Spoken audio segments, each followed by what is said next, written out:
Hello friends, முக்கியமான ஒரு shortcut பார்க்கலாம். என்ன சொல்லியிருக்காங்க அப்படின்னா, இந்திய அரசால் நிர்வகிக்கப்படும் இந்திய நிலக்கரி நிறுவனம் மேற்கு வங்காளத்தில் உள்ள வெஸ்ட் பெங்கால் ஓகேவா, மேற்கு வங்காளத்தில் உள்ள கொல்கத்தாவை தலைமையிடமாக கொண்டு செயல்படுகிறது.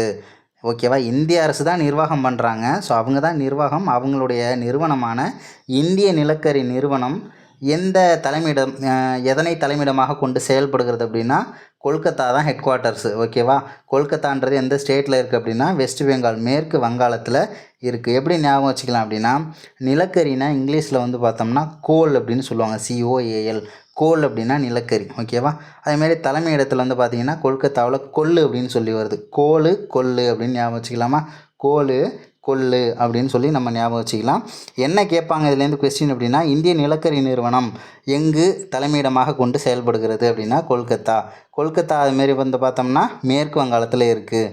அதை மட்டும் நம்ம தெரிஞ்சுக்க வேண்டியதான். ஓகேவா, அதே மாதிரி தமிழ்நாட்டில் நிலக்கரிங்கிறது எந்த பகுதியில் அதிகமாக கிடைக்கிது அப்படின்னா, தமிழ்நாட்டில் நமக்கு தெரியும் NLC, நெய்வேலி லிக்னைட் கார்பரேஷன். ஓகேவா, ஸோ NLC அங்கே வந்து பார்த்தோம்னா பழுப்பு நிலக்கரி. அதே மாதிரி நிலக்கரியில் நிறைய வகைகள்லாம் இருக்குது.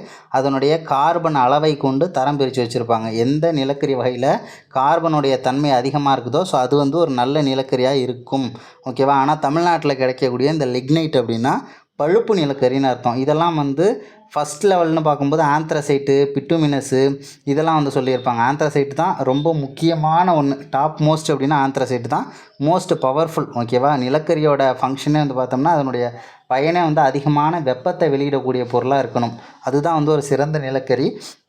ஸோ அப்படி பார்க்கும்போது தமிழ்நாட்டில் NLCலலாம் பழுப்பு நிலக்கரி தான் கிடைக்கிது. இங்கே கிடைக்கக்கூடிய நிலக்கரியை வச்சு மின்சாரத்தை அதிகமாக பயன்படுத்திக்கிறாங்க. ஓகேவா, அதே மாதிரி ஜார்க்கண்டில் வந்து அதிகமான நிலக்கரி வகைகள்லாம் கிடைக்கிது. நிலக்கரிலாம் வந்து ஜார்க்கண்டில் தரமான கொக்கி நிலக்கரின்னு சொல்லுவாங்க. ஓகேவா, கொக்கி அப்படின்னு சொல்லிட்டு நல்ல குவாலிட்டியாக இருக்கும்னு சொல்லுவாங்க. இது ஆல்ரெடி கேட்ட ஒரு கொஸ்டின், தரமான கொக்கி நிலக்கரி எந்த மாநிலத்தில் கிடைக்கிறது அப்படின்னு சொல்லி கேட்டிருந்தாங்க. ஸோ அது வந்து பார்த்தோம்னா அதுவும் ஜார்க்கண்டில் வந்து கிடைக்கிது. ஸோ இந்த டேட்டாவை முக்கியமாக தெரிஞ்சுக்கோங்க. தேங்க்யூ.